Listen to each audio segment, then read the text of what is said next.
but the part, or I guess hour 4, part 2, or wait, what hour? Hour 3, sorry, part 2. So we will continue. But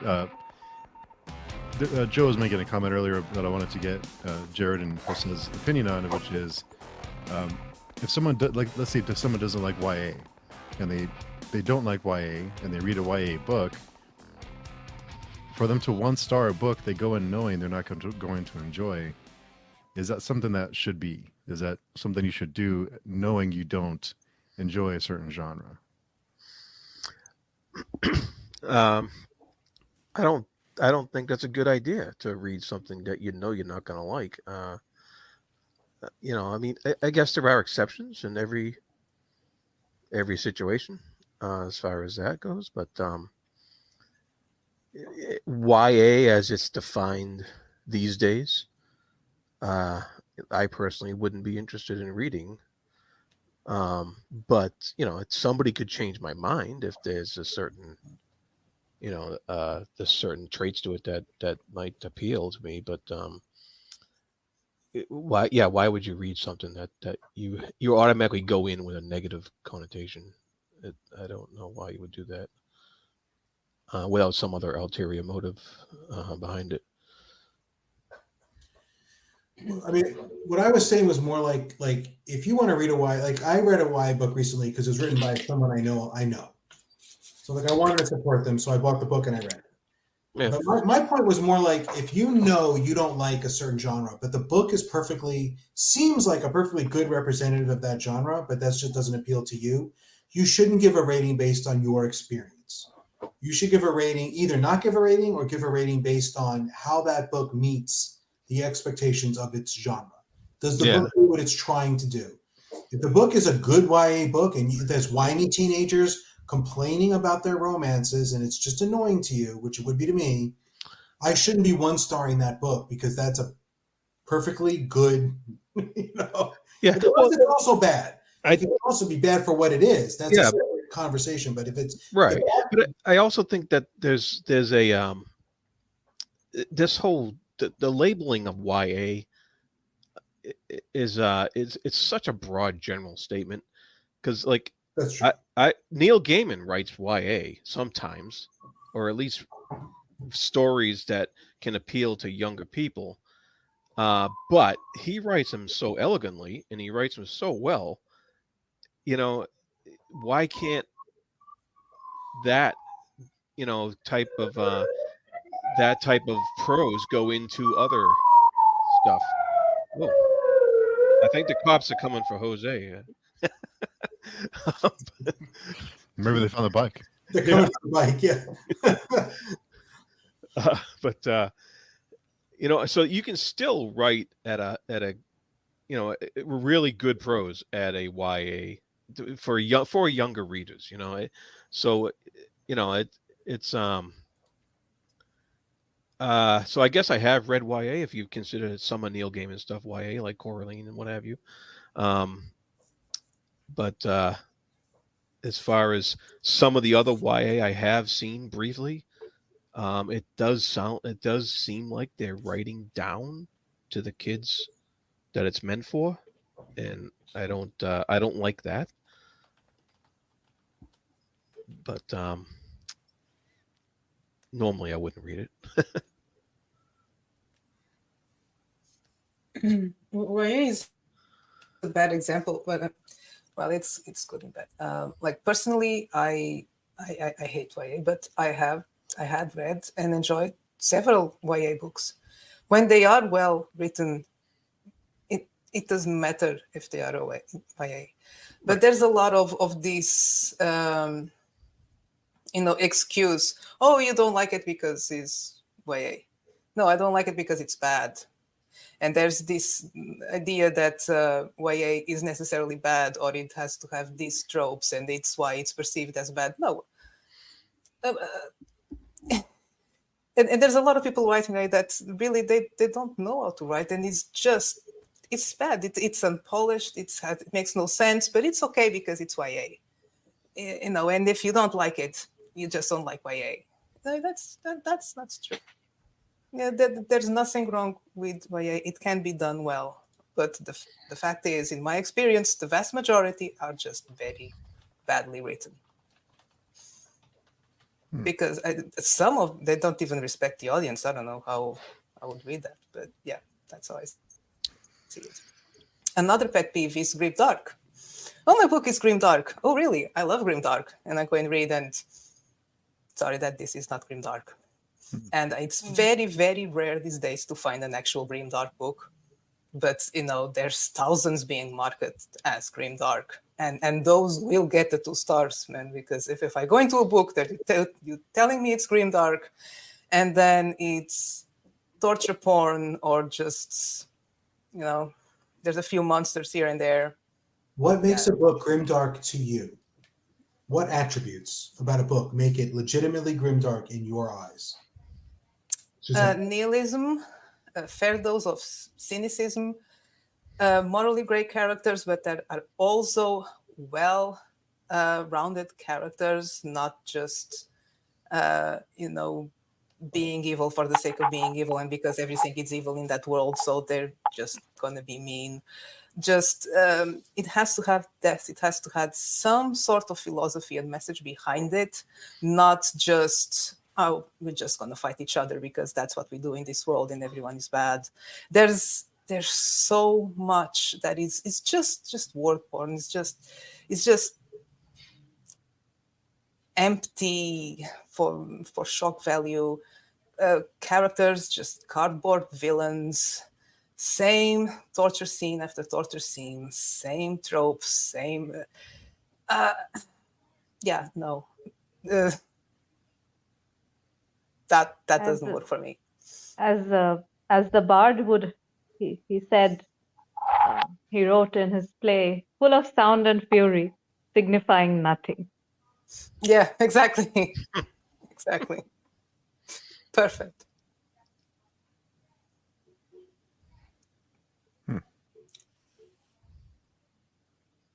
Interesting. Well, yeah, go ahead, Jared. oh, what is what is an example of good grimdark? Well, okay, it's the obvious example, but First Law, actually, Best Served Cold. I think it's a better example than the actual, at least the first book.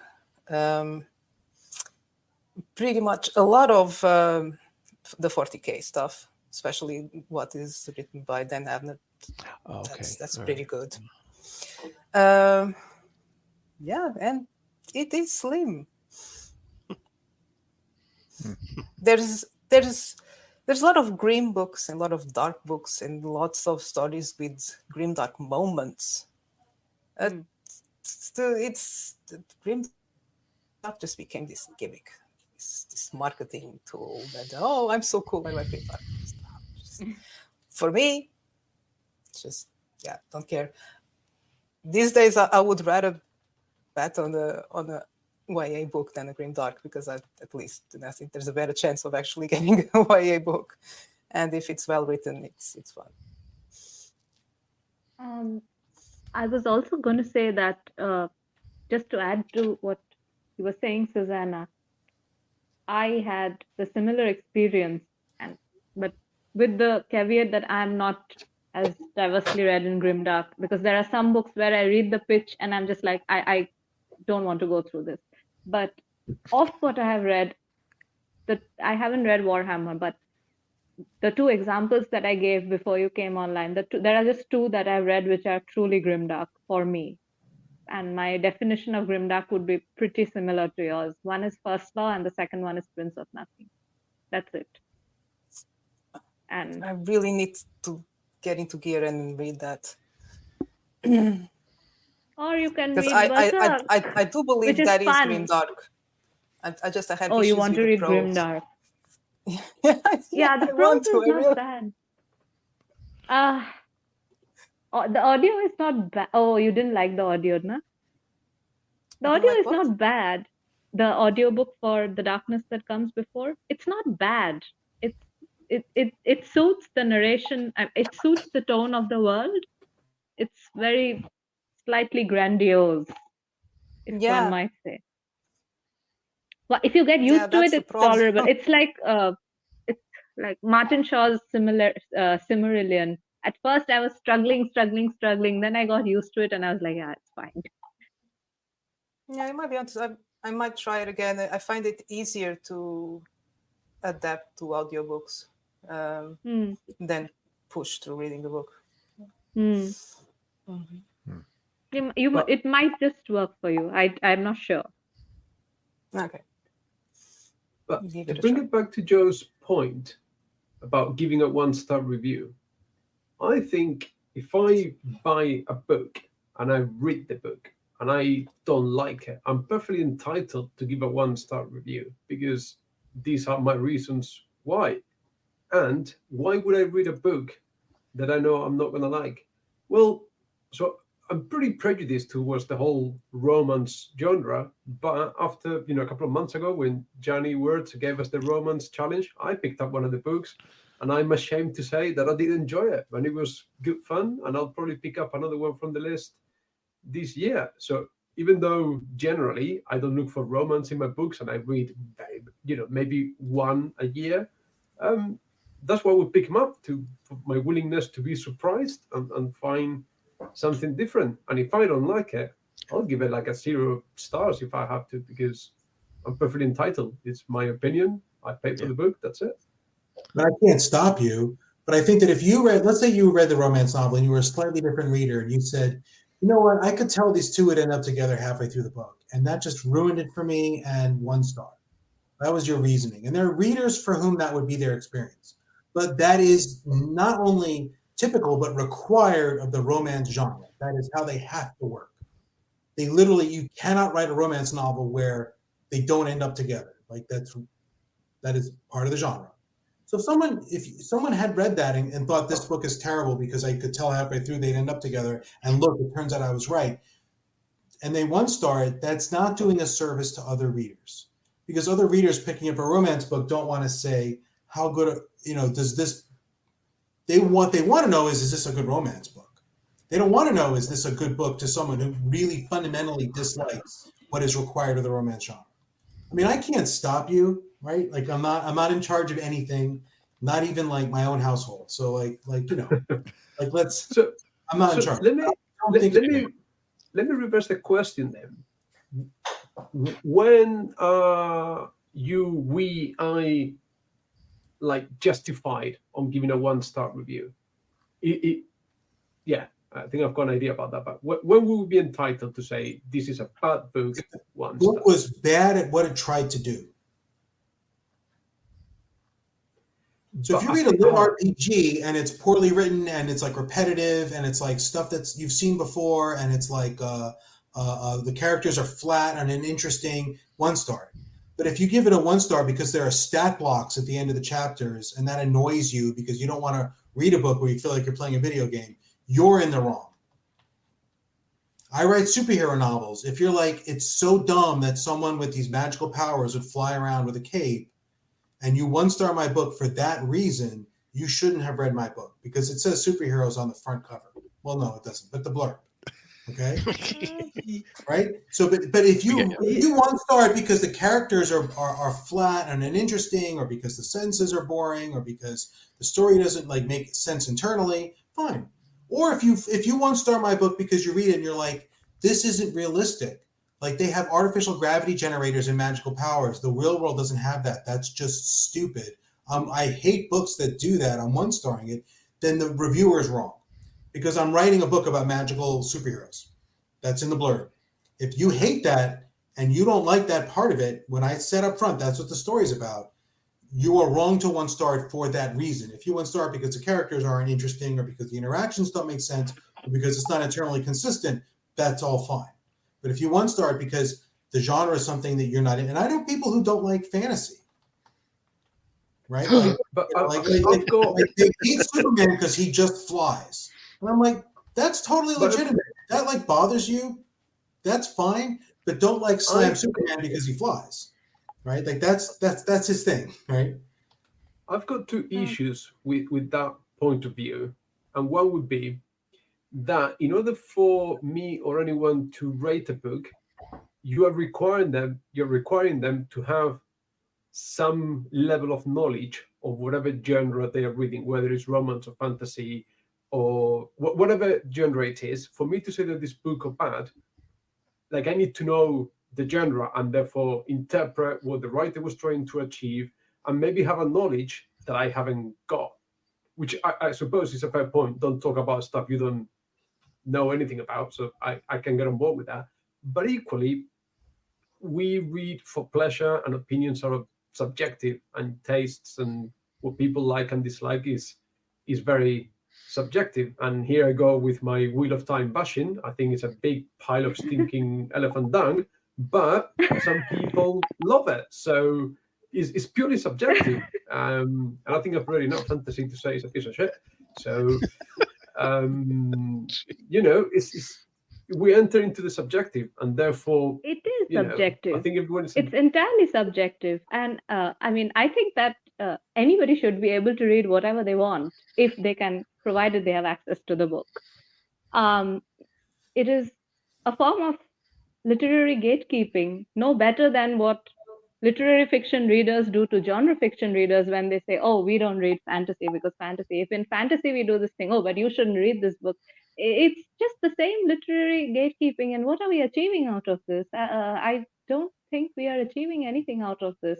I'm very sure that most readers, when they look at a 1-star review and for, let's say, a lit RPG, and they say that the lit RPG is a 1-star because I saw, leveling up in the story. The people who are experienced lit RPG readers know that, okay, that's not a deal breaker. And the people who are new lit RPG readers who are looking at the book will read that and go like, yeah, that's appealing to me, not a deal breaker, or, oh my God, that is a deal breaker, and they won't pick up the book. So I don't think that a particular review can have any such influence on others so much that that we need to be so cognizant, especially as Jose said, most of us are reading for leisure or just plain enjoyment. And I mean, that's what I said a little while ago, Jose, is that I read books for my own enjoyment. I log them for my own enjoyment. Not for my own enjoyment, sorry, for my OCD and satisfaction. And I rate them for my own satisfaction. I don't consider it as any kind of service to anybody or any kind of obligation to other readers. I mean, I don't tell anybody to look at my reviews or anything. If they do, if there are like-minded people, if there are people who are my friends and who love some books which I hated and they ask me, of course I will clarify. If you put a number on Goodreads, you're bringing up or down that person's average. Whether you might not want that to happen, same thing on Amazon. You give my book but that's part of stars. Yeah, but I mean, that's part of, like, this is the part, like, which I'm saying, that an author creates the work and puts it out. And once it's out, it belongs to readers. It does not belong to the author anymore. And I can't stop you from reading my book and 1-starring it because it's got guys in tights and capes, right? I can't. But I'm saying you're doing a disservice to other readers if you read it and that was the reason for your rating. If you rated it lowly for that reason, you would actually be doing a disservice to other readers because they would be passing up my book saying, oh, it's got a 1-star, which could severely impact, it's not going to impact me. I've got 300 ratings on Vertical Ascending. But a year ago, I had 50, right? Then a 1-star would have made an impact then. And I think that's doing a disservice. And also, I just want to make very clear, I'm not saying anything about who should be reading books, right? So, like, you please read anything. I'm not trying to gatekeep who reads stuff. I would like to be able to get, and I can't. I don't have the power to. I'd like to gatekeep who rates books. I wish there was a way to do that, and I don't have it. I don't have that authority. I'm not pretending I do. But I wish we had a culture was different where people rated books with a little more care in this specific way. But again, I'm not forcing anybody. Like you rate whatever you want, right? I can't. I'm not in charge. I guess. Yeah, but I mean, if you say this for an indie book, I get where you're coming from. But I mean, the same logic applies to Charles Dickens' Great Expectations. People rate it a 1-star because it doesn't match their gender-conforming expectations of the 21st century. And of course, they are not taking into account when the book was written and what, but it's an entirely valid reading experience. I mean, I love Great Expectations, and I disagree with that reader's decision to rate it 1 star on that account, but that does not mean that they're wrong. It's just a different perspective. I mean, I just don't think we should say that this is wrong and this is right, because it's too subjective to. If you can say the review is okay, and you're not going to let me say it's right or wrong, then you can also have to acknowledge that my ability to say your review is right or wrong is equally subjective and allowed. Totally, I'm doing totally a better agree with review. that. I'm reviewing reviews. I'm saying certain reviews are bad and certain reviews are good, and you have to respect that by your own logic. Yeah, absolutely. And you can say this review was good because, I don't know, it was a well thought out, argued review criticism, or this one was a very purely emotional based response to the book. And I think both things are compatible. Absolutely. I mean, I've had negative reviews of my books that I thought were very good. There Right? you go. And my definition of a good review and a bad review is if a review would help new readers decide whether or not this was the book for them. So someone wrote of my second book, 2 stars, too much politics. And they went into some specifics. And I'm like, that's an excellent review. It's a negative review, but it was super well done, because people who would be upset by these elements of my book would read that and go, I don't want to read that. And they'd be right not to. It was perfect. It was a negative review. It said the book wasn't good, but it was an excellent review. So, yeah, I'm going to have a stance on reviews. I will review the reviews. Fair warning. Well, I guess the flip side is bad reviews sell books too, right? So if there's a bad review, that's like, I hate this book, there's politics in it. Someone else may be like, hey, I like politics in my books. It's kind of satirizing a certain wing of American politics in his book. I'll pick that up. Maybe it sold me some books. I don't know. So, yeah, I mean, because there's lots of time, I think I buy more books from negative reviews rather than positive, because a lot of the positive reviews aren't very critical. And they're just like, I love this book, greatest book ever. But the negative That's reviews, where ratings without reviews are worse. And that also bothers me, because if someone just gives a 1 star with no text, that doesn't really help anybody. Yeah, that is, those are the worst, the spiteful 1 stars. I got a few. Usually they show up whenever I used to be a bit more free with my opinions online, or just 2 of them specifically showed up very shortly after I said I didn't like certain book by another indie author. As they just pop up there. So I stopped talking about other indie authors. Oh, wow. But yeah, the spiteful 1 star, because if it comes attached with a comment, whatever it is, it's either going to reflect that the reviewer, is personally attacking you. Like, I have one that says, "This book is awful in every way. Don't buy it." Jeez. That's not a review. That's a personal attack. But at least it's there. People can see that that person was being deliberately harmful. Or if it says, "Oh, this book is too confusing. There's too many gods," someone might go and say, "Oh, that's great. The more the merrier." It might help.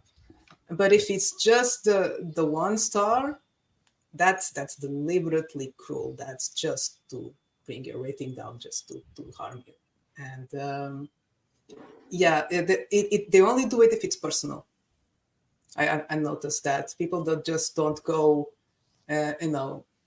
maybe someone with nothing better to do, but if you don't like the book that much, you don't start reading it, or you DNF it and you give 2 stars for the trouble, or you explain why. If it's just the 1 star, it's personal, it's directed at the author. Yeah.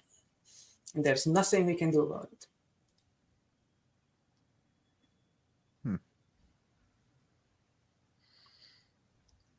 Cool. I don't go on good reviews or Amazon, so I'm all set.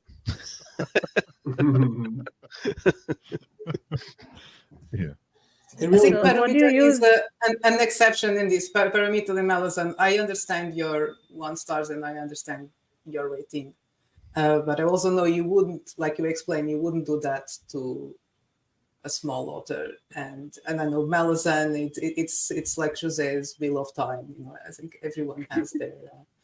I mean, I once started a book today, which was just, I mean, I actually wrote, well, I didn't write it in the final review, but we have status updates over there. I actually wrote like, why are, like when books like this are published, why I lose faith in humanity. Wow. It was just like, what the hell was this book? And why? I mean, I went from the first page to the last page, just being like, why? So sometimes it's a very real reaction. I would never put it in the final review, but it does happen. It's a very popular book, so it's not like it's it's again, as you said, it's not something that matters either way. But oh my god! And then I mean, everybody who saw it was like, why? Somebody told me, recommended this book to me. They were like, "There's a very good film. You should read this book. It's very good. I mean, you might like it because you like weird fiction." I was like, okay. And then, my God. And then one person who reads horror was like, Paramita, next time you pick up something like this, you're going to ask me. I was like, I promise. Do you want to know the name of the book? Sure. Crash by J.G. Ballard. Oh, well, that was on the list. I read one book of that list. It's unbelievable. Which Just list? Your 2-star list that you. Oh. It's in there, isn't it? Yeah. Yeah. I saved it. I saved it. Just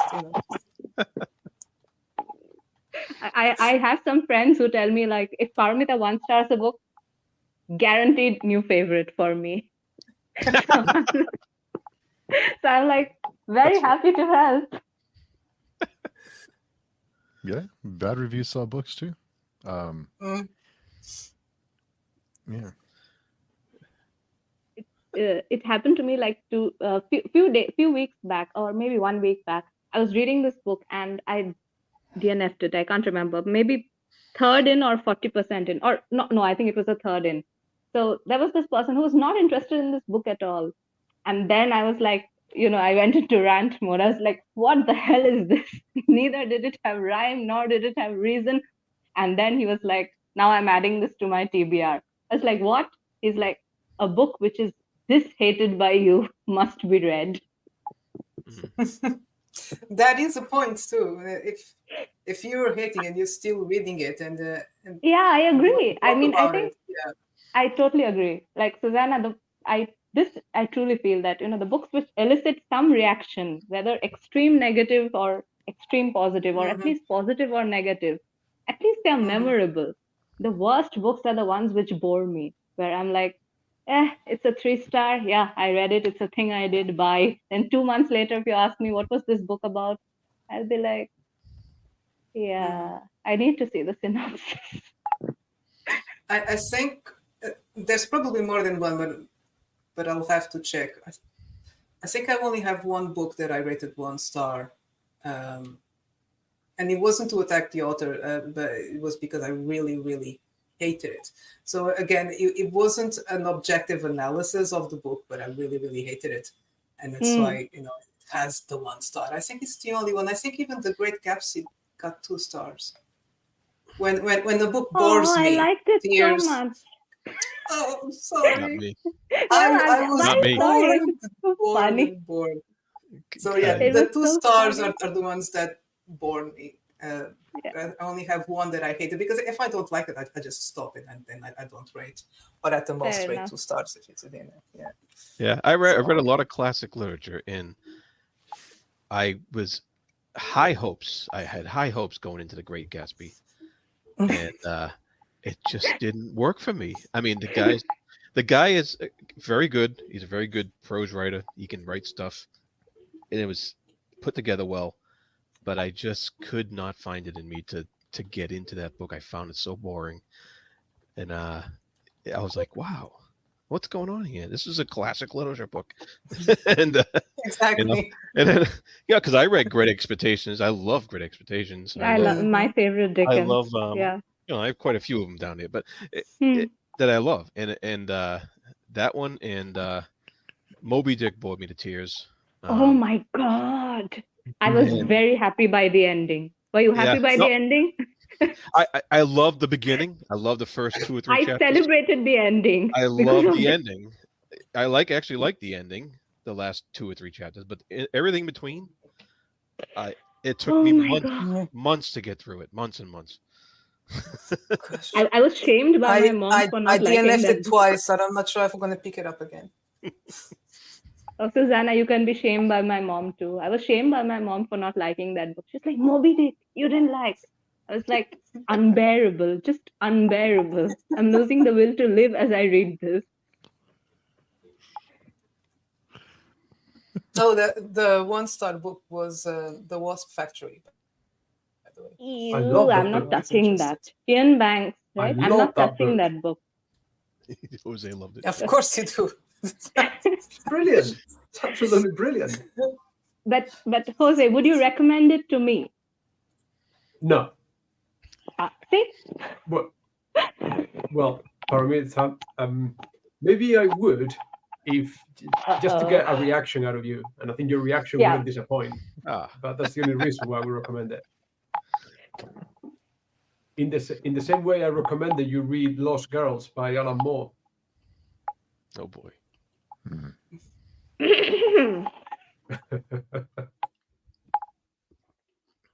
Exactly.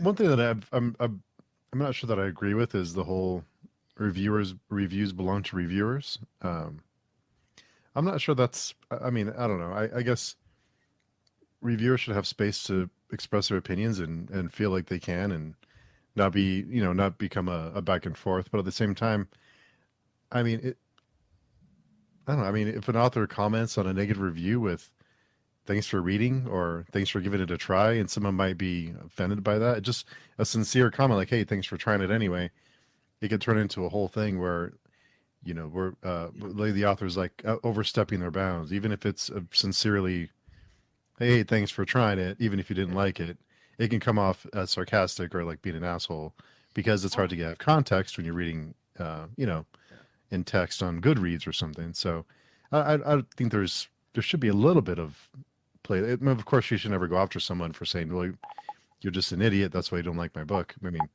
that's something different. But if you say, "Hey, like, thanks for reading it," or "Sorry, I didn't work for you," or whatever, I mean, I don't know. I think there should be a little bit of back and forth. So permission to share my perspective as purely a reader, not a writer, and not even a reviewer. So Steve, like how I think about this is, I gave Middlemarch 2 stars by George Eliot. She's dead. She has a huge fandom. She's beloved by many people.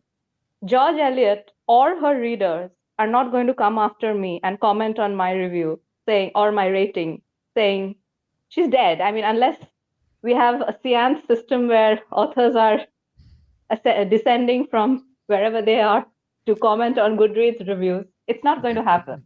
You never know. True novel by Mina Mizumura, a 900-page like Japanese World War II-ish setting retelling of Wuthering Heights, which is a very, very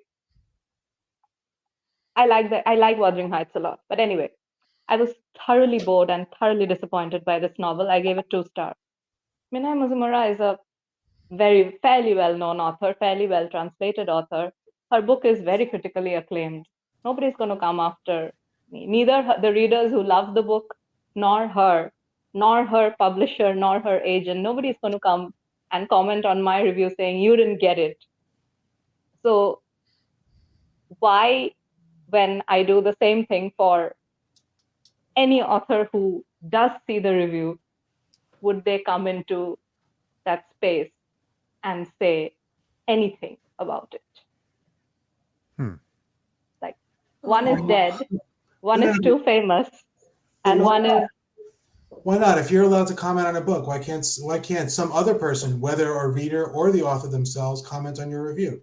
If a reader, of opinions course, are can okay comment, and expressing and opinions are okay and expressing our feelings about things is okay in this public space, why are you privileged that the author can't respond? Like, I'm not going to answer your reviews. I don't do that. But I'm just saying, like, by your own argument, shouldn't it be fine? no, it isn't, because an author is a creator. Once their creation is out, they cannot comment on that creation. But Their communication with you're their a creator by making readers is through their art. Otherwise, they are transcending that barrier of communicating through art into communicating through other means. An artist and the consumer of the art communicate through the piece of art itself and the piece of art alone. That is the primary method of communication. If beyond that, I attend signings, I attend readings, I attend live events by the author, I attend booktube discussions, that is separate. But primary mode of communication between any artist, any form of art, and any consumer of art is the work itself. I mean, that's like the basis of separation of art and the artist. But you're aware The that wasn't historically the case, right? Like in the 1900s, people would review books. Authors would respond to the reviews publicly in newspapers and letters that were published, that were widely available, back and forth, back and forth. This was a normal thing that always happened. When do you think that should have changed? Like, you're saying this, now the rules are different than they used to be. I'm like, well, okay, if you're deciding there are new rules, what's your grounding for that? Like, that was never true before. Question. So, okay, authors can't reply, but how do you feel if an author likes your review on Goodreads, being it good or bad? Just clicks a like. that, I mean, I wouldn't notice it unless I get a notification. Yeah, it's fine. I'm not even saying the author can't reply. Of course, the author can reply. The author can do whatever they want. I'm saying in my mind, it breaches something of that sacred barrier of communication being only through the art. When the author uses the Goodreads text box or the comment box to say, hey, here's something. Whatever you want to say, put it in the book. Put it on your communication or your thing. I mean, that's just my perspective. I know lots of people who enjoy interacting with authors, and I do too, honestly. But you're tying not regarding the work. I can't respond except through a book. I can't make a YouTube video and respond. I can't tweet it. I mean, I'm hurt. I feel very I'm being put in a little box by your standards. But no, I mean, nobody. I mean, like, this is the thing. Like, because it's a matter of scale. Like, if you think about the authors who couldn't be bothered. Like, let's say Stephen King. He's not going to do this about his books. Neil Gaiman is not going to do this about his book. Right. Come down a little bit lower. Jessica Townsend with the Nevermore series. She's not going to do this about her book. Sarah J. Maas is not going to do this about her book. So I don't think it's a trend in literary fiction as of now to do this. I mean, all the Booker Prize shortlisters, I mean, some of them have like 100 ratings on Goodreads. When I saw like the long list become the short list, none of them have interacted. Some of them are not even on social media. It's a very, very specific phenomenon to a particular section, I would say, where, people are saying, and of course, publishers are pushing also that, be on Instagram, be on Twitter, be on this, be on that. I'm not blaming any author or anything. You're talking about a scale issue, right? Sanderson can't read all his Goodreads reviews because there literally isn't enough time in the month for him to do that. Yeah, also he has a 4.75 average. I can read every review on Goodreads of my books because it's just not that many because I'm nobody. So that's a scale difference, but people like Sanderson and King, I don't know about them specifically, but people in that league often do respond to critical comments in general. Like, they'll respond to whatever the New York Times book reviewer might say. They might be interviewed and they might say, well, I'm going to answer some of this stuff. That has always happened. They're just not responding to individual Goodreads ratings because who the heck would have time? When you've got 10,000 reviews, you can't read them. But I think that's a distinction based on scale. But there will no. I mean, it's a question of power differential. New York Times first journalist can, even if Sanderson or whoever replies, can reply back. If it's just a civilian who has an account, what are they going to do? So let's say Sanderson calls them out. Let's say hypothetically you reviewed one of my books in a negative or whatever, negative or positive, and I responded. You think there's a power differential between us? Yes, there is, definitely. Apart from the... Both flattered and upset. No. I'm so excited. I feel like someone thinks I have power. I wish you could see my household. Meet my kids or my wife. I never As I said, like 75% to 80% of the authors I read are dead. So, like, Joe, we gotta talk. I extend the same thing to all the authors. Here's my perspective, both reader and author. Like, as a reader, if I leave a review or a rating, let's stick to Goodreads, and I see that the author likes it, I'm happy about it. I know many people don't like that, but I'm always like, oh, okay, that person saw it, and acknowledge it. Even if because likes sometimes are just an acknowledgement and more than a like. I don't know. Fine. If they come back to me, and if it was a 4-star, and they come back to me asking, oh, well, if you like it, why didn't you give it 5 stars, or why didn't you like, or whatever, that would annoy me. I would never do that to my readers, even to those who don't understand. I said I wanted to reach out to ask a valid question, but I would never go and explain the book to them or explain to them how they should have read it or liked it. I don't do that. Don't have the time, don't have the patience. But sometimes it's very hard in those cases when it's reviews that are deliberately harmful or just wrong, completely misguided and mistaken, and you can't even sometimes correct the name of a character. That drives me mad. I know if people are listening to the audiobook and the character is long, it's like, oh, it just gives me this, just explain, not explain, but I'm glad you enjoyed it, and it's spelled this way, or it might be nitpicking, but I wish that there was a little bit more of goodwill from the part of the reviewer, that not everything the author says is an attack on them. That we like books, and we like our books specifically, and we like to talk about them, and we like people to get the most out of them as well. And just I don't think there's a solution. I don't think it's ever going to be fixed because everyone is different. And I see what you're saying, Susanna. I agree that if you want to just correct something that is, like, as you said, the audiobook and a character name, and that would happen definitely if I'm listening to something, especially secondary world, anything SFS. The problem is, how would you monitor this system to make sure that it doesn't go into that attacking the reader territory? No, you can't, because it would have to be an honor system, and a lot of people just they don't have it. They just exploit as much as they can. I'm very much against this horrible practice of review bombing or whatever it is. I mean, I think you made a short video about this, which I'm 100% like. You said review the books, not the author. Exactly. Please. Yeah. Like this is but that's a whole different.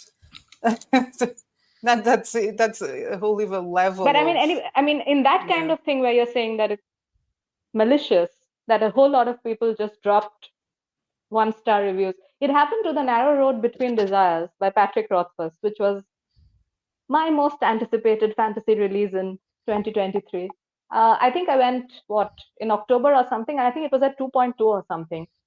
people just like blasted it with 1-star reviews, being like, this guy is, and I'm like, this book is not out. E-arcs do not exist. What are you rating this on? So that's a totally flawed system, and I don't think that anybody who was keen to read the book would be influenced by that, hopefully, because it's Patrick Rothfuss. I agree that if it was Yeah, of course. an upcoming author, this could have destroyed a career. Yeah. Mhm. That's terrible. That's Exactly. It's horrible. It's horrible. And I have absolutely no idea what works in someone's brain to do that. Like, I've not read the book, but I hate the author. So let me put a 1-star on the book. The review is for the book and the rating is for the book. Why are we reviewing the author? It's baffling to me that I'll never get. But yeah, that is a consequence of social media, because like Yeah. you were saying, because we can't interact, we can't reply to reviews, we have to promote our books, but we can't talk about them too much because you get annoying, and we have to accept all reviews, and you can reply to the reviewers, but you have to always be out there and talking about books and talking about writing and showing ourselves, but hell forbid if you express an opinion about someone else's work or about some issue going on at the moment, anything personal, then it's going to be used against you. It puts on this position where, yeah, you are always being judged. Everything you say or do will be used against your work, not you. And it was something that I was not prepared, I was not expecting to happen, and it is such a huge struggle. And last year towards the end, I got really, really down and depressed and nearly quit, just because and eventually I had to suck it up and realize, well, this is the way it is and I'm going to try to make the most of it. But it is awful. There were days that I was dreading to just turn on the computer and see, okay, how am I going to get upset today? What's going to happen? And even if nothing happens, what am I going to say to people today? This pressure to always put something out there, to keep a presence, to be interesting. I'm not interesting. My books are. Go read them. That's all you want to say, but you can't. It's because there are too many hard. books. I mean, there are too many books out there, so as well. You have but to keep it's the system, social this self-promotion system. It's flawed. Just Joe, hold on 1 second. Susanna, hold that thought. But Joe, thank you for coming by, and thanks for having me. Happy Hanukkah. Be careful out there. Thank you. Thanks for coming by and hanging out. Hope the tequila was good. Oh, it was delicious. Thanks. Take care. Enjoy the rest of your day. Nice meeting you. See you, Joe. Meet Thank you guys. you. Bye. Sorry, can I just say, sort of intercede for a second there? I've heard some concerning comments here. I mean, I talk about herpes and then I get shocked by some of the things you guys say, but there's some people there that want to restrict who's allowed to read certain books. There's people that don't allow certain people to comment or whatever. I think Susanna's got the more realist, sort of pragmatic view in the present day and age of social media and interaction. I think death of the author was a fine thing back in the early 20th century or up to the 60s. But I get the point of just letting the art do the talking for the artist and all the stuff, but we're in a new world. And I think, unfortunately, or for better or for worse, the conversation has to be a bit more fluid these days. And because like Susanna, like you said, you've got to promote yourself and you've got to stay relevant. And I think it's perfectly fine for anyone to comment whatever, for even an author to engage in conversation and reviews. I mean, so long as we all stay civil and polite, but I think disagreement and conversation in this day of, if social media is really social, that's what it's there for. And I think expecting anyone these days to put a book out there and not engage with its target audience is just not what the world is about these days. So I guess I have to ask, is social media the problem? Because we talked about in the past with there being, the author or the creator could interact with the person reviewing their book, or could not necessarily confront them, but just have an open dialogue, because they probably did that in person or on the phone or somewhere where Book they were signings, directly. etc. Yeah. Yeah. So Mhm.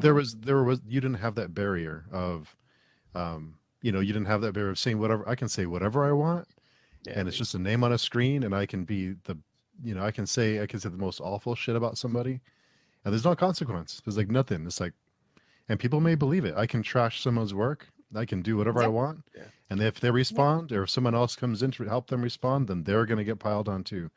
So I think the anonymity of social media has exacerbated this problem with, I can be an anonymous person. I can have a campaign to just destroy somebody if I want to. And it works sometimes. Yeah. Careers get destroyed because of a personal beef. And so I think it's like Jose said, it's like a fluid thing where I think the rules are changing, and because of technology and the way that we live is changing. So at what point how do we adjust, I guess, to this new world? And our brains are still adjusting to social media. Our brains can't process, we can't keep up with the rate of technology. We just, our little monkey brains can't. So, it's such a interesting conversation to have with, if a reviewer can say whatever they want and an author can't respond, then where the power lies in the reviewer, right? I mean, if the author can't, then where does that? I guess where does that? If everyone's being respectful, then should there be a barrier if everyone's respectful? Because who gets to decide who's allowed to talk and who isn't allowed to talk? Right. Who gets to decide that the author cannot say anything anymore about their work after it's been published? And who gets to say that reviewers cannot give 1-star reviews, or that certain people should refrain from commenting on certain genres because they don't know enough? So I think, since I don't know who can decide those things, I think you have to come back to just being polite and being, civil, and discourse is there to be heard. I think it's inescapable these days. And glad you can come by, Josh. Josh comments, is social media the problem? Yes, just in general. So Yes, but it's social media is it's still in its infancy. It's still just beginning. It's still just starting to figure itself out, and so there's gonna be a lot of growing pains, like the anonymity problem that it has, and other stuff. There's a lot of bad characters on the internet, and there's scams, and there's everything else. So it's gonna be a while before we start fitting in better to what social media is capable of. No, I really miss the old days of the internet, where the worst that could happen is you just see opinions. Everything you search for, or every page, you would end up with opinions on your face. But that was the worst that could happen. Or these days is much worse. Yeah. Just I do miss. it's just so much more personal now, right? I mean, that is the problem, because it is more personal, and some people really take it really personal. And it's hard for us to like, for me it's very difficult to transition from me, Susanna, to the author, Susanna Gennari. I have to, it's playing a part, and on one hand, people don't see the difference, and yeah, I just hate this idea of attacking my work because of something that I said in a book discussion, or because I don't like the same movie as they do. Or it's so ridiculous, but it happens. People do lash to that sort of thing. And I don't have a solution. And, maturity pills, I don't know. There's no... I mean, that's atrocious. That's truly atrocious. But it does happen. And this is, it's a basic example. Absolutely, And there are much absolutely. worse things. I'm not even going to get into politics, but yeah, and it's a minefield because you have to promote your work. And but I think we're still learning to play with this new toy of social media. Yeah. Just start. And really. Steve, you've talked to authors, and you would have be able to have done that 20 years ago. The reason, or part of the reason, your channel or your community exists. Your interactions with Ken Liu, with Johnny Words, with every other traditionally published author that you've spoken to, that would have been unthinkable 20 years ago. So it's got us readers closer to writers, but at the same time, it's a bit like with movie stars. There's no movie stars anymore, because once the curtain is pulled and once they, stop being the character on the screen and they present themselves in social media, you realize what a bunch of morons these people are. So, the whole thing about never meeting your heroes is true, because they are also normal people that say damn shit on the internet. And I think we're all still learning to do that. So if you've got an X account, formerly Twitter, people just close them down. It's where conversation goes today. That thing and TikTok are the cancer of society. X is not so bad these days, I keep saying. But I think it's bad. For all it's worth. I know the bar is very low, but it is like I just wish Musk would allow the feature of someone who doesn't have an account to scroll posts, because I used to really like following some authors and get updates for books and things like that, and now I can't see anything. So I just wish that feature would be allowed. The problem is that authors don't talk about their books on X, because they only write a book every 2 or 3 years. So some of the stuff they talk about, like, I couldn't care any less. I opened the Twitter account to follow authors, and I don't care if X, Y, or Z author votes for X or Y candidate in the US, because frankly, I don't give a monkey's. That's not why I wanted to hear from you. And that was it.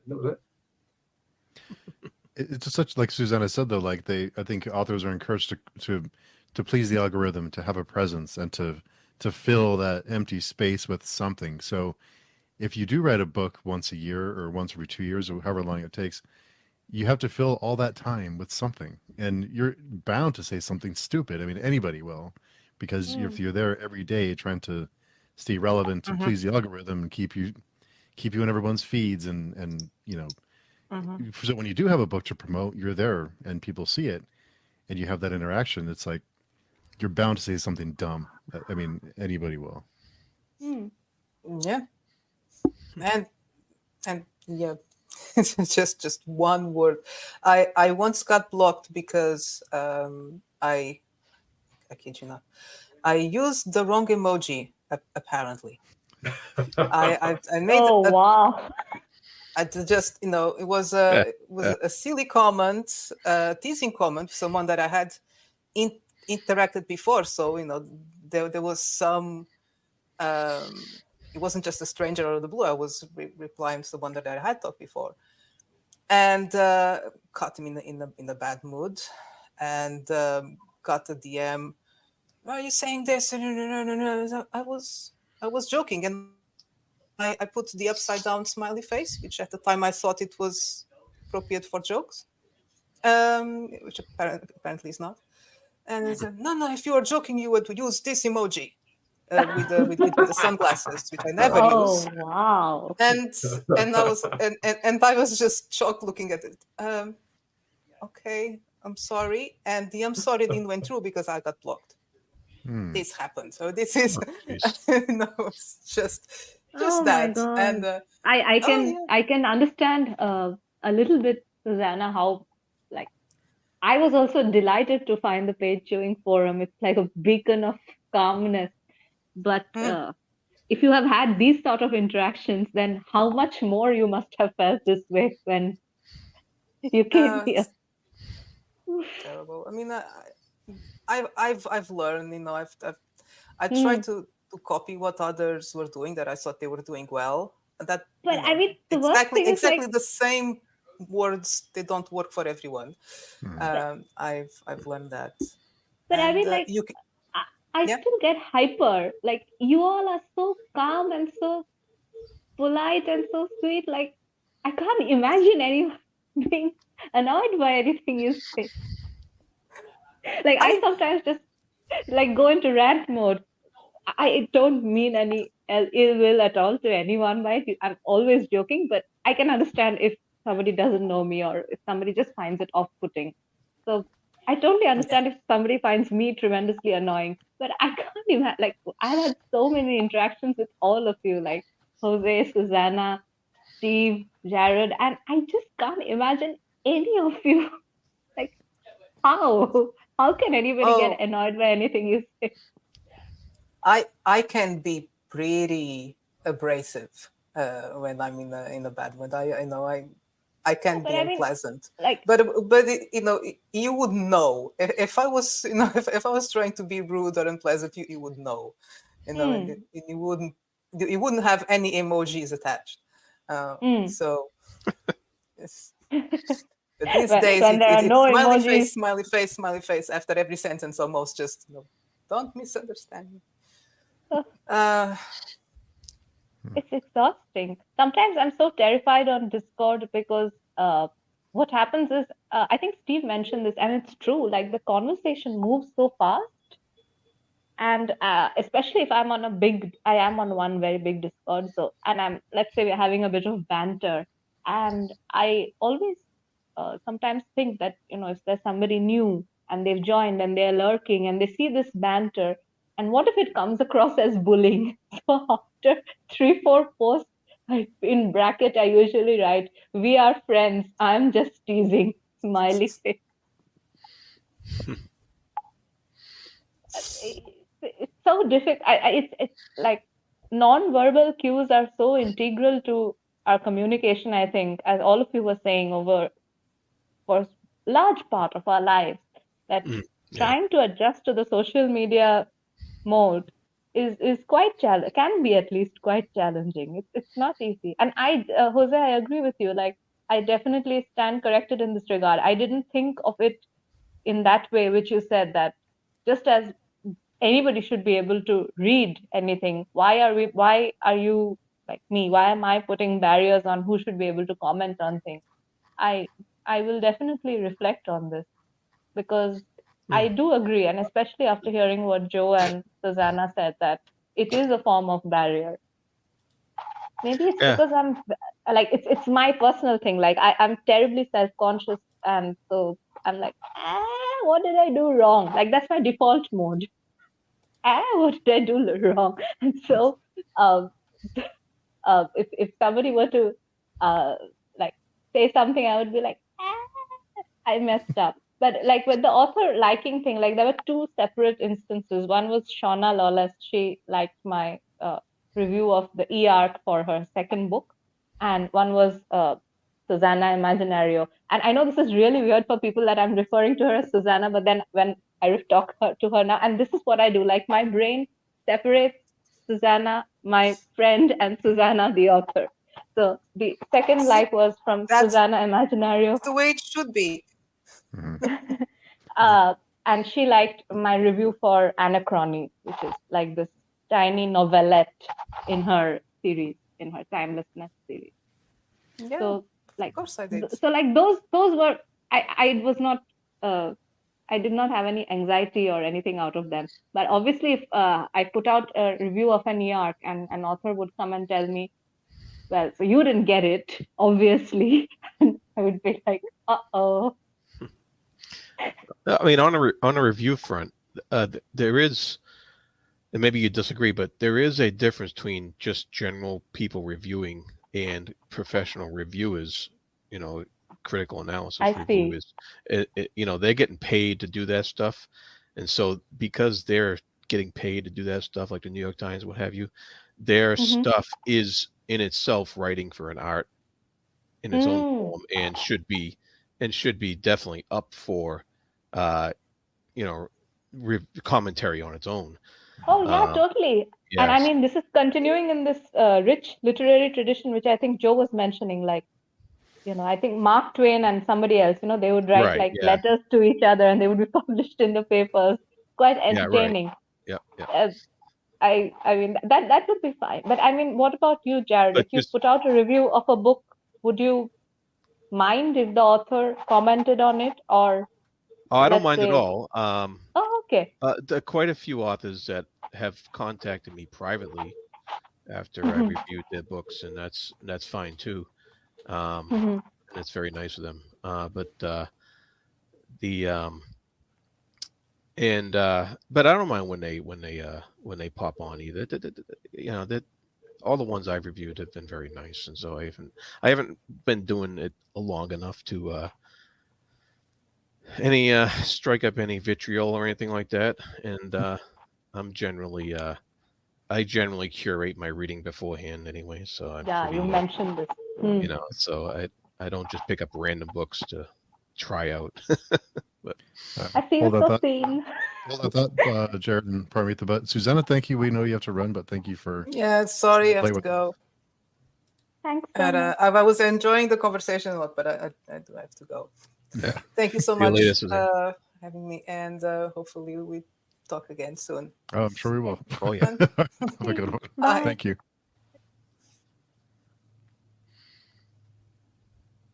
Nice. I'm sorry, Jared. I interrupted. No, that's all right.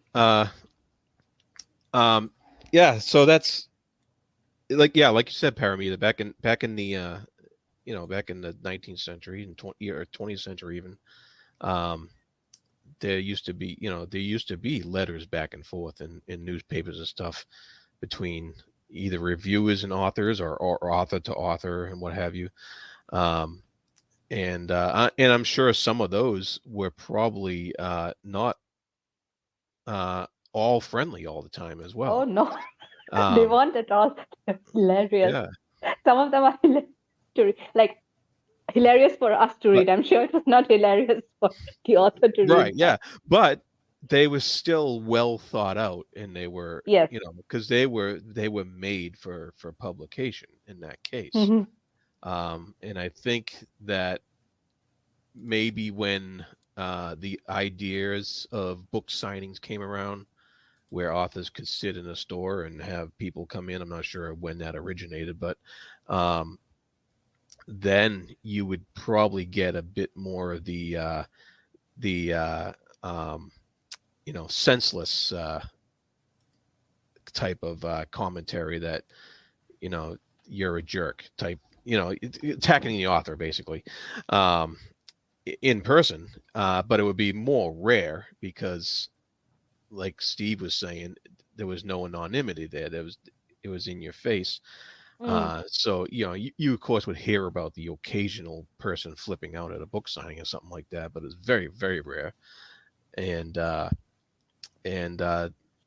we get up to today where the social media comes in, and it just makes it so much easier to be vitriolic and be an asshole. And so that's what we're dealing with, and it would be good to be able to say whatever you want about whatever work of art you're participating in from an author or from a or any kind of art. But it's also good to be respectful, and it's good. And some people on social media lose that because they're behind a wall. True. Yeah. That's very true. Do you? I would like to ask everyone actually, but do you think that independently published authors are a bit more vulnerable in this regard compared to traditionally published authors, or is it same? Yeah, I think independent authors who put themselves out there are taking on they're very brave. They're taking on, I think, a big task to put themselves out there publicly, because they have to do it all. They got to promote. They got to keep on top of stuff that like a king doesn't have to. And so they're putting themselves out there, and it can be. I have the maddest respect for that, because it can be quite harrowing. It sounds, from my limited experience with one or two independently published authors who have either published or in the process of publishing, it is creatively exhausting, which I guess is common in general to authors, but then it is also emotionally exhausting, financially concerning, lot of things which Yeah. would And some handle it better than others, and yeah and some are in better position to do something like that than others are. yes I had very limited experience with it, 15 or so years ago, Mhm. and I wasn't even self-publishing per se. I went through a very independent publishers, I should say, Mhm. but I still had to do whatever promotion I was going to do on my own, and I still had to, if I wanted to sell books, I had to buy some of my own so I could have them at signings or what have you. And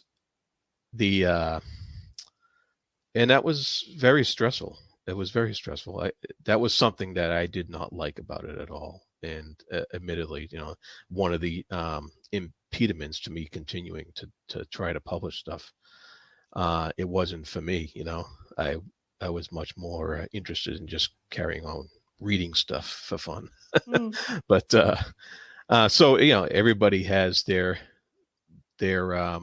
tolerance level about what they can put into it.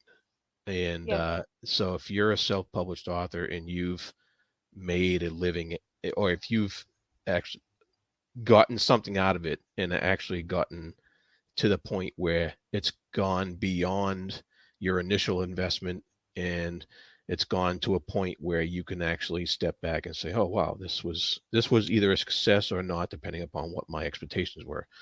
I had the maddest respect for that. Are you because I know, Jared, you said that you try to curate your reading list quite carefully, and you have quite a good estimate of what you're going to like, more or less. More or less, yeah. Is this something that you use to read a bit more indie books, like when you prepare your reading list, or when you have books on your radar that you might be interested in? Yeah, when I started reading independent self-published stuff, which was last December, it was because I saw an interview with the author, or I saw a review that wasn't just a star review. I don't tend to follow any kind of star reviews. I tend to go to the longer ones, like like Philip Chase does, or people like that. And I really listen to what the review's about. It's non-spoiler, of course, but I really listen to what they're saying about what the book is, because I can tell I'm gonna enjoy the subject matter in a book by that, even if the writing eventually becomes disappointing or something like that. I can tell pretty like people's taste. I know when they line up with mine fairly well, and so I can tell by that. So when I first, I read Von Roycroft's book, The Severing Sun. Yeah, Severing Sun, yes. And I read that because of the review that Philip Chase did, and because of the interview I saw with the author he did. And I liked what he was saying, and I was like, okay, I like what he's saying he's trying to do. And so then I read the book and I was like, yeah, he succeeded. He tried to do that and he succeeded, and it was well done. And so then I did the same thing for P.L. Stewart, and of I've course I only already, read the first book. yeah, Interesting. I loved it. And of course I already knew Philip Chase, so I was very familiar with his taste and how, and so I read his stuff, and then and so I'll continue on in that vein as far as the self-published stuff goes. I think there seems to be a lot of it out there now, and It is a lot. It's the difficulty is in sort of finding what might, I mean, I haven't figured it out yet, what might appeal beyond the just try and see approach. So that's still something I'm figuring out. Yeah, I'm wondering if I'll reach a point where it's like, okay, now I gotta go find something that I haven't already been exposed to in some kind of interview or whatever. I'm interested in Tori Tekken's new book because I've seen a lot about it and it looks pretty cool. But yeah, I think Matt Fantasy, Matt on Books. Matt on Books, yeah, he recommended it. He did the review. He did the review. Yeah, and so there's still plenty out there to get to. I don't see myself running out anytime soon. And and then you got the other, on the other end of the spectrum, you got the traditional published stuff, which I just never seem can catch up on, because there's just a lot of authors I already like out there. So that's it's not hard to stay busy that way. Absolutely. And I think you also said that you try to work in some rereads where you can. I think you're leading a Thomas Covenant read along in next year. I'm not doing the read along. I would like to try to talk about that whenever that comes up. Hopefully I can read. I can probably refresh myself pretty quick on it. Yeah, right. But yeah, that'll be interesting whenever that comes around. Yeah, and I've been touting Donaldson's latest series recently, because I think nobody talks about it, and I think it's really outstanding. Oh wow! Yeah, I've never heard anybody talk about it. Even like the offbeat booktubers, like let's say by offbeat I mean they talk about offbeat books, not that they're offbeat themselves. So like Ralph Blue Tuft or I've not seen them talk about this particular one. How is it just like you've kept track of what Donaldson writes? Or how did you know? He's always been one of my favorites, so I just kept track of what he writes. And it was my favorite book last year. It was the third book in that series, and nobody talks about it on the internet at all, except for me. And I know people have been listening because Raph says the same thing. Like he mentions these books which are like this exists. I'm like, okay, I heard. Why is nobody listening to me? Yeah. I mean, to be fair, Steve covers a lot of offbeat books as well. Especially like, he finds like these really, really sort of genre bending stuff. I don't know how he quite does it. So I want to ask Steve as well, like, how do you curate your to read list beyond your infinite read along, for which we are having an intervention? But, like stuff which you find interesting, how do you pick it up? Usually recommendations or just something that pops up on Amazon that looks interesting, and I'll read I'll gently graze over the synopsis, try not to read it too much, but or go to Goodreads and look at the 1-star reviews, and I find a lot of books that way. Oh, nice. Yeah, like this book is too weird, 1 star, or this book is too dark and violent, 1 star. I'm like, okay, well, I'll try it. Okay. Yeah. The thing about Donaldson, though, is he's not a nobody author. Like he's very well known, Yeah. And so that's what was I was like, well, nobody's talking about this series, and he's like one of the staples of old Finnish literature from the 70s. So. Yeah. It's what I face with Tad William, his new series, Right. The Last King of Ostenard. And Uh, he's one of my favorite fantasy authors, and he's like what late 80s, early 90s was Memory Sorothon. yeah, So I'm like uh, yeah. so But people will still talk I about have, mem yeah, I uh, have seen some stuff on Williams though, at least lately. yeah, like Uh, they'll talk about Memory Sorothon, but The Last King of Ostenard, the only person who's reviewed it is Brian Lee Durfee, who has reviewed every single book in the universe. I'm yeah, telling you, we'll find a book somewhere and he's reviewed it.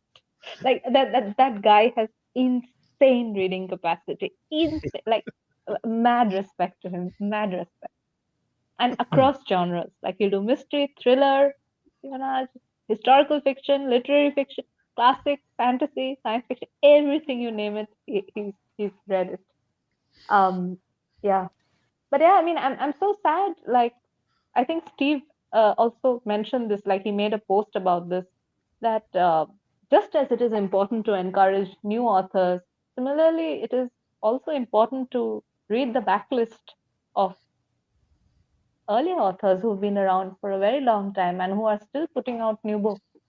yeah. And as you said, like maybe this is a wrong notion. And I mean, even the Chronicles of Thomas Covenant are totally different to anything that you would like, the way one can say that, okay, Shannara is a bit of a Tolkien pastiche, or maybe Magician has a little bit of thing. Thomas Covenant is doing something totally different. Mhm. So even at that point in 1977 or 78, he was breaking out of genre molds and doing his own thing. Whether one likes it Yeah, or not is a separate issue, but he was yeah, he was right. doing his own thing. And So he it's was doing just, something quite different, and you could yeah. almost, I mean, I'm still not unsure about this definition of grimdark. I still have no idea what it is, but you could almost say that Covenant was the original as far as that goes, because it was so deconstructionist, and Yeah. it and it Oh. and it wasn't happy Oh most of no. the time. I So, gave up after book one. yeah, it wasn't happy most I of the can time. attest to the fact that it was not. Uh, Oh, it was so very tough. you know, and I like that. I like that about it because Hmm. I loved all the because he later gets into a much deeper psychological examinations of the characters, and I like that, but you know, some people don't, but that's fine. Hmm. And but it was it was, you know, it was dark. So especially the second series, it got a lot more dark, and Oh. that's just his style. He's a dark writer. Oh yes. Hmm. I'm on a forum where there are some dedicated, very few, but very dedicated readers of the Gap Cycle. Yes, And that's very I dark. asked, and they say it's great. So I It asked is. them. It's I was like, should I try this? And they were like, Paramita, you've got no chance. no, you So don't. I was like,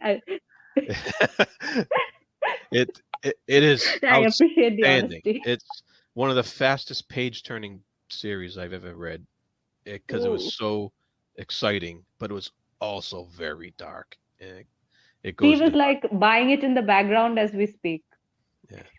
It's already on my He's list. like Yeah, adding it to. my wish list already from before I went to talk to Jared. Yeah. So you got to be prepared for that. But Yeah.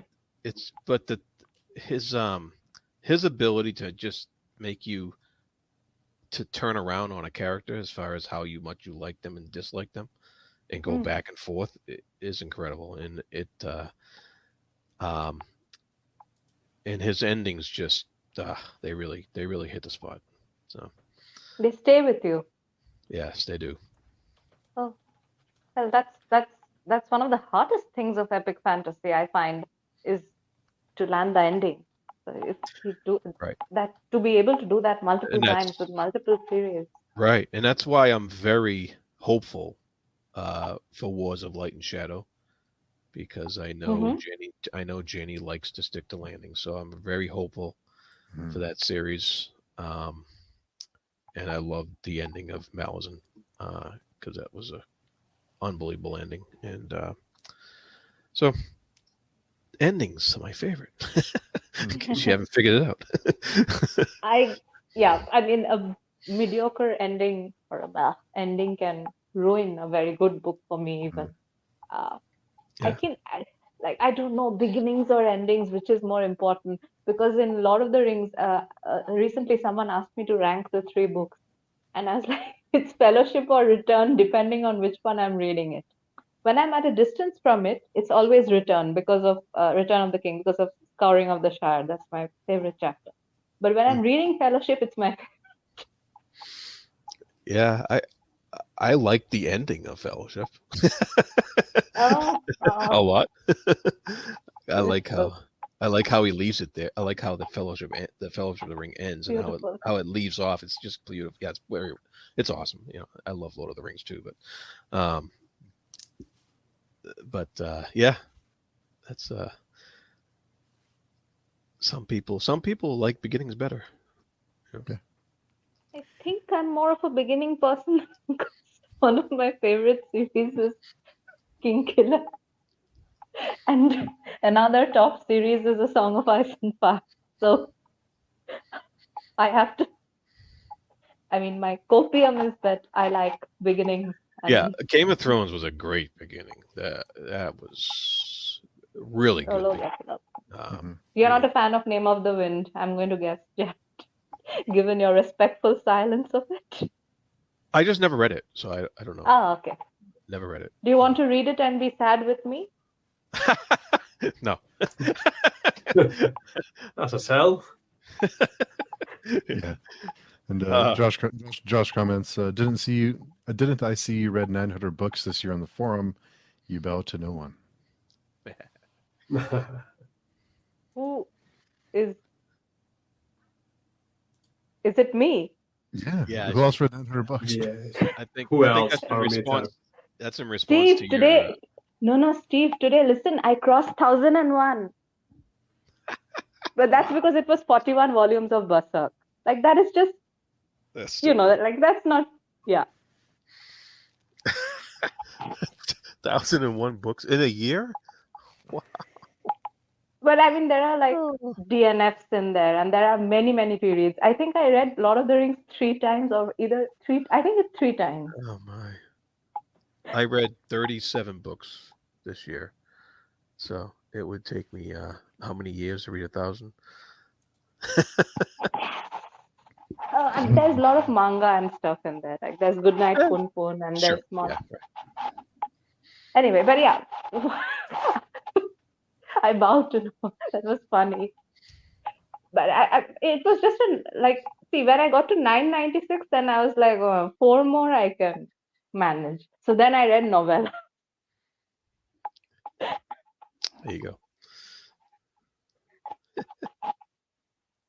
But next year I have a resolution, and Steve, all of you have to help me keep it.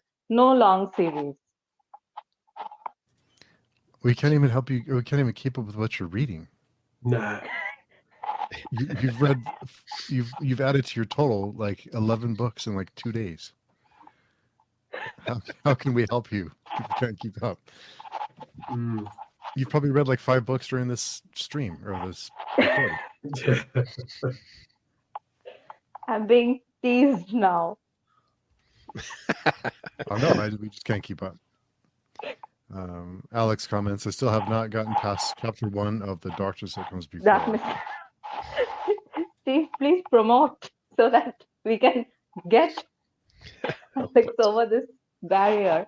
Because the thing is, I tried to convince him to join my War and Peace read along, which everyone is so excited about. Even the people who are not joining are so excited about. But anyway, the point is, Alex was just like, he gave me this such a deadpan expression. I wish I could replicate it. And then he was like, I'll think about it. My God.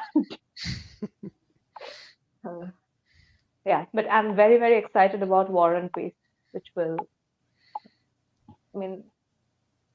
large parts of it are very boring, but it's good boring.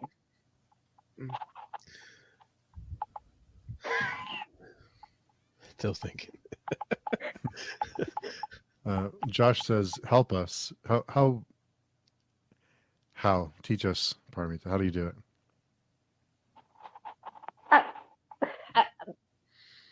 I don't think, like, one of the things that is true for me is that right now I'm between jobs. So like, my main work is reading.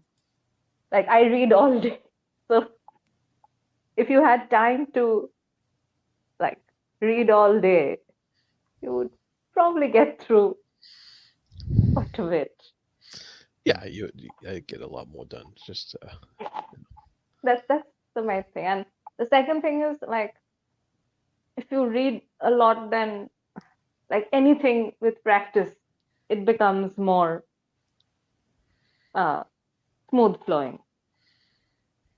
So some books are easier to move through, rereads are easier to move through, and then some require more effort.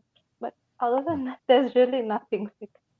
It's not like I set out with some goal or anything like that. I just read and add it to Goodreads, like my log.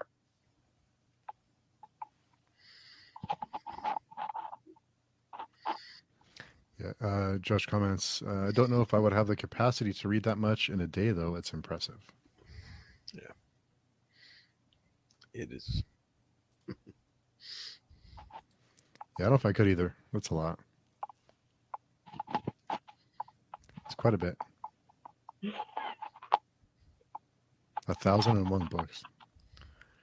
No, I think you can easily subtract 50, 60 because lot of DNFs are there. I counted in early November, it was 805 out when it was showing something like 850 or something. And somebody actually asked me, they're like, how many is it actually? So I counted. And it will be something. Anyway, the point is that, yeah, but next year my resolution, one is more rereads, and second one is to read more slowly and just get more out of the reading experience instead of just going book after book after book. I think, Steve, you posted about this a bit, that this has helped you immensely when you moved from that mode of just getting through book after book to more deep reading experience. Yeah, it has helped a lot. But before we get into that, Jose, I know you have to go. Thanks for hanging out. I know it's late for you. No, thank you again. Always a pleasure to see everyone, and Happy New Year, because next time we meet would be 2024. So Yes, I will. Amazingly enough, take yeah. care. See I'm you. gonna- Bye bye. See you. Yeah, I think it's slowing down. I think burnout's a thing for us mortals, anyway. To go, one after another. And there's times when I would get to, I would be reading, and I would forget what I read a few weeks ago, or even sometimes days ago, and maybe the book just wasn't that memorable. But I struggled to I would have trouble describing it to someone, if I had to explain it late, weeks later. So slowing down and just taking it slower with The Words of Light and Shadow and Prince of Nothing and the other reads we've been doing, it's really helped me just kind of focus on what it is and kind of just soak it all in and not be in a rush. Yeah, Right. that's why I only average about 3 books a month, because I do take my time and let it sink in. It's kind of funny because we were just talking about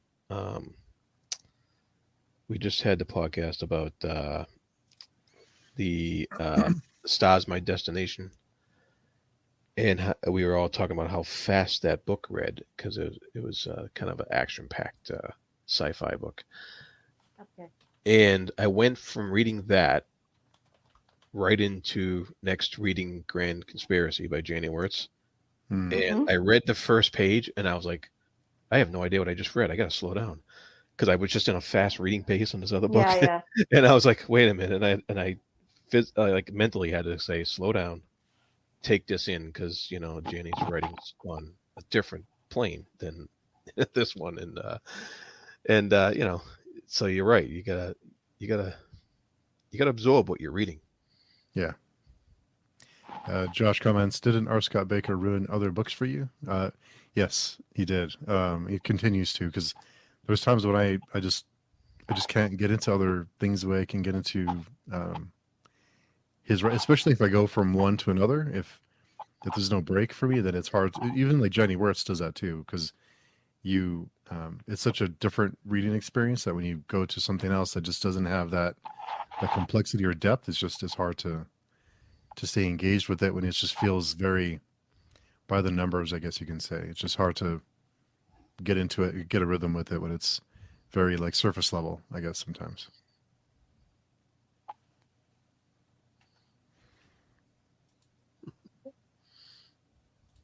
And if anyone else has experienced that, like a book hangover. Yo, yes. I have a big one with Berserk right now. I guess that's manga, but still.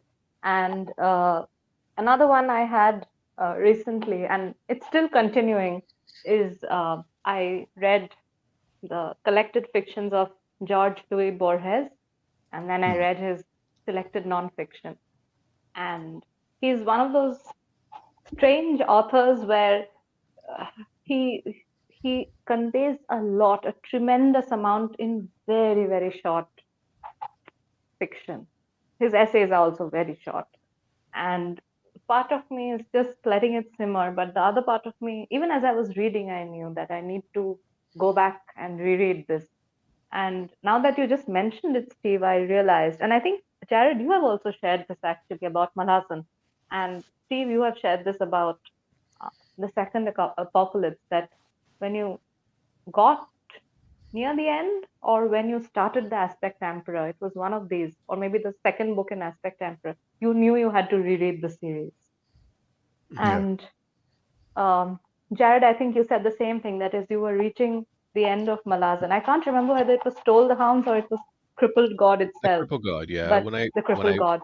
finished that the first time, I knew I was going to be rereading that series immediately, which is pretty rare for me. But yeah, what helped me with that, because I understand what you're saying, Steve, about getting in that mode, because that's how I was. That's how I was the first time I read Malazan. I was like in that Erickson mode of reading that style and that depth, and I would often pick up a nonfiction book in between in order to really break things up. And so that would help me, read something else without thinking that I was comparing authors or something like that, Yeah.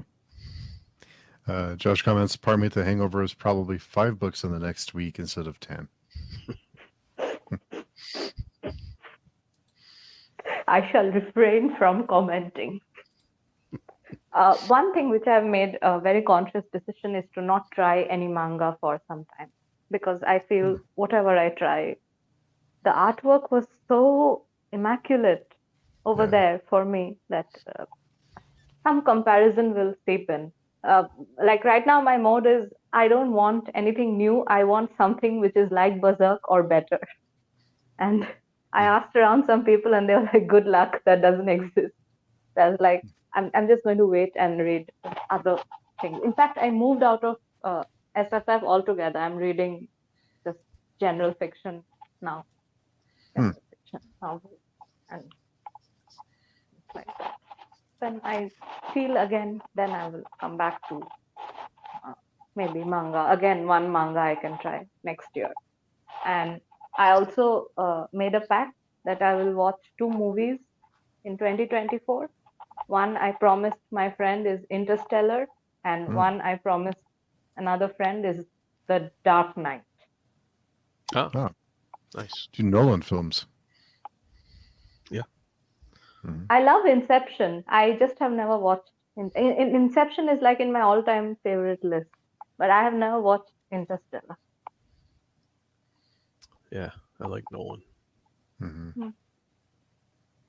But there seems to be something, because I have a pact, I will only watch 2 movies per year. And my friend was like, you push Interstellar to the following year and you have to watch Dune Part 2. Nothing doing. So now we are having negotiation. Josh comments, both are fantastic. Interstellar is probably my favorite Nolan. Oh, wow. He's mine too, Nice. yeah. Oh, really? Really? Yeah. That's the only one I haven't seen. Wow. Yeah.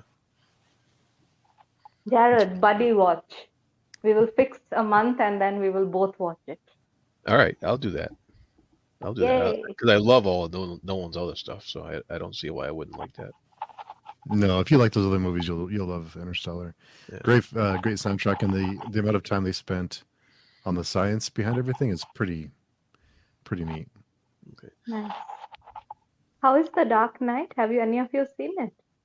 It's my favorite superhero movie. Oh wow. Yeah. I the person who recommended me, he recommended it to me because I watched Joker and I really loved it. And I remember when Phoenix was accepting Best Actor awards in one of the awards, not Oscar and not BAFTA, one of the others, he said the last line of his acceptance speech was, "We stand on the shoulders of Heath Ledger." Yeah. And then I watched Heath Ledger's award ceremony, and I think his parents and his sister came to take the award because tragic circumstances. So I was telling my friend all this, and he was like, "You should watch The Dark Knight. You will like." Now I'm excited. Yeah, if you've ever liked Batman at all, then that's probably Yeah, the I seminal. don't think I Batman. know what that is. I know Batman and Robin exist, but I don't know anything about them. Yeah. And I know Gotham. Steve is like, Parmita. No, I think the no, I think the Dark Knight's good. I think it's pretty good. I guess the hype got to me a little bit. I think I expect you go into certain things with expectations, and it's good. It's just not my favorite. Fair enough. I don't remember if there's a lot. I don't think there is. Are there a lot of references to Batman Begins in The Dark Knight, or No, if you know the very basics about Batman, you'll be fine. yeah, you watching should be all right. Dark Yeah, Knight. Yeah. If I don't understand, I can just come on the forum and ask, "Hello, I watched this movie. What does this mean?" Of course you And can. get some help. Yeah. Josh, The Water Planet and Interstellar is by far one of the best movie imagery ever. You will love it. I'm really excited about it. Oh, look who it is. First point is Nolan, and also the slightly sci-fi theming. The really Dark Knight intrigues me. himself. Yeah. Oh my god, what an intro.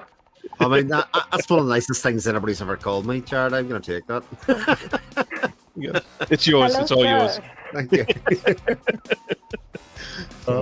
It's probably a good time to start the we'll just take if you're watching or listening, just we're just going to just cut the audio for the next portion. But so this is part 2, and we'll be back with part 3 soon.